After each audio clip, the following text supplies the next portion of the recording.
Assalamualaikum warahmatullahi wabarakatuh. Alhamdulillahilladzi anzala sakinata fi qulubil mu'minin liyazdadu imanan ma'a imanihim. Asyhadu an la ilaha illallah wa asyhadu anna Muhammadar Rasulullah. Allahumma salli ala Muhammad wa ala ali Muhammad. Segala puji kehadirat Allah Subhanahu wa taala atas limpahan nikmat yang diberikan kepada kita semua, sehingga pada sampai saat ini kita masih diberikan kesehatan, dan kesehatan itu amatlah tinggi nilainya. Walaupun kita memiliki pendapatan yang besar, punya gaji yang mentereng, punya fasilitas yang begitu mewah, akan tetapi bila mana kita kesehatan yang kita miliki terganggu, apa yang kita miliki itu seakan-akan tidak ada arti. Salawat dan salam tak lupa pula kita hadiahkan keharibaan junjungan alam Nabi besar Muhammad sallallahu alaihi wasallam. Allahumma salli ala Muhammad wa ala ali Muhammad. Mudah-mudahan kita akan bisa bersama dengan Nabi Muhammad sallallahu alaihi wasallam di akhirat kelak. Karena salah satu daripada sabda Nabi Muhammad sallallahu alaihi wasallam, almar'u ma'aman ahabba.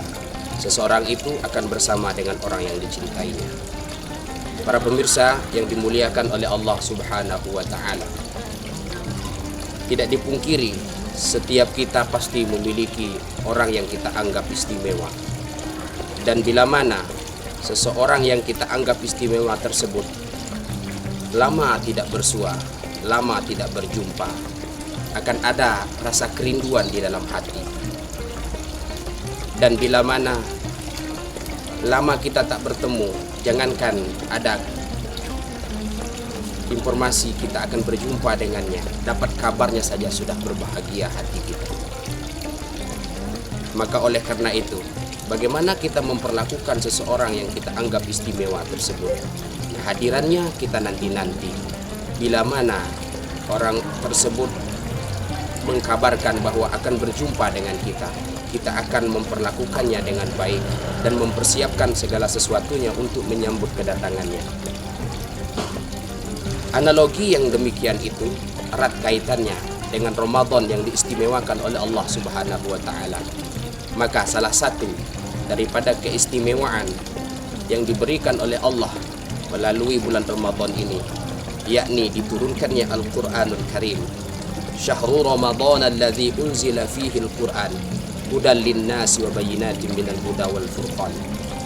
Bulan Ramadan ini adalah bulan di mana diturunkannya Al-Qur'an sebagai petunjuk bagi manusia dan membedakan antara baik dan yang buruk. Oleh karena itu, pemirsa yang dimuliakan oleh Allah Subhanahu wa taala, bulan Ramadan ini kita masih diberikan kesempatan oleh Allah untuk merenungi diri kita, untuk memuhasabah perbuatan kita pada tahun yang lalu. Diberikan kesempatan di bulan Ramadan berarti kita masih diberikan kesempatan oleh Allah Subhanahu wa taala untuk beramal sebaik mungkin. Salah satu amalan terbaik di bulan Ramadan ini ialah mentargetkan kita untuk mengkhatamkan Al-Qur'an. Karena bulan Ramadan merupakan bulan diturunkannya Al-Qur'an. Para pemirsa yang dimuliakan oleh Allah Subhanahu wa taala, komposisi kita terhadap Al-Qur'an akhir-akhir ini cenderung menurun. Bila mana kita bandingkan dengan komposisi kita memegang handphone, membuka HP, itu mengalahkan kita dalam memegang mushaf dan memegang Al-Qur'an. HP yang kita pegang hampir setiap hari. Sebelum tidur kita buka HP. Sampai kita tertidur pun HP masih di tangan. Kemudian bangun tidur tidak lupa juga kita pegang HP dan melihat apa yang ada di dalam HP kita. Kemudian Al-Qur'an tersebut, hadirin yang dimuliakan oleh Allah Subhanahu wa taala, merupakan kitab suci yang diturunkan oleh Allah Subhanahu wa taala untuk kita baca dengan sesama, untuk kita pelajari, untuk kita khatamkan. Karena Man qara'al Qur'an, siapa yang membaca Al-Qur'an, fa innahu ya'ti yaumal qiyamah, maka ia akan datang kepada seseorang yang gemar membaca Al-Qur'an pada hari kiamat, syafi'an li ashabi, ia akan memberikan pertolongan kepadanya. Para pemirsa yang dimuliakan oleh Allah Subhanahu wa taala, ada satu kisah yang menggambarkan kepada kita bahwa salah seorang yang tadinya membaca Al-Quran, namun datanglah kepada seorang kakek yang bijaksana, dan dia mengutarakan bahwa apa yang kubaca ini aku tidak memahaminya, cenderung ada kebosanan, cenderung ada kejenuhan.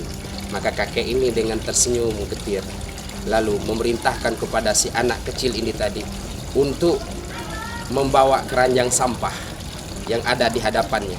Keranjang sampah tersebut berisi dengan sampah. Lalu perintah orang tua ini tadi kepada si anak kecil untuk membawakan air menggunakan keranjang sampah tersebut, sehingga ia pun mengikuti apa yang diperintahkan oleh orang tua tersebut. Lalu anak kecil tadi membawa keranjang sampah. Sebelum sampai ke sungai, ia terlebih dahulu membuang sampah-sampah yang ada di keranjang sampah.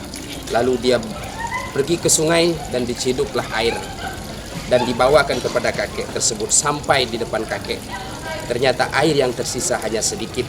Lalu kakek itu berkata, aku minta bawakan air, tetapi air yang ada di dalam ini hanya sedikit.